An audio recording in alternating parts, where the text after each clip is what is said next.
When were you saved, Dr. MacArthur? Tell us about your own personal conversion when you came to the knowledge of the truth of the gospel of Christ and you embraced the gospel. Well, my grandfather was a pastor and my dad was a pastor, so I grew up in the church, and I grew up loving both those men, and my mom as well, just a beautiful Christian. So there never was a time I didn't believe.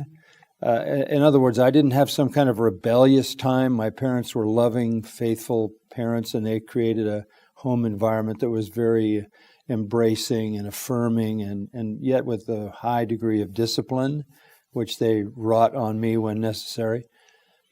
But I think it was when I was about 9 or 10 years old that I had done something that was overtly wrong.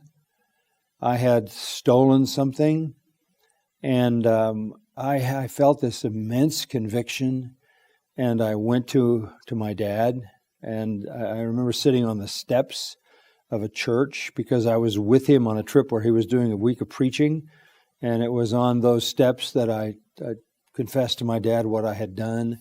And I look at that as the moment when the reality of my sin was stark enough that I knew I needed Christ to change my heart. And then some years later, after my first year in college, I had a car accident, and it was severe and traumatic, and I survived. And I think that's the point at which I said, I just want to do whatever you want me to do. If the Lord's going to treat me like this, I got to make sure I'm walking the way He wants me to walk, or this could get even worse.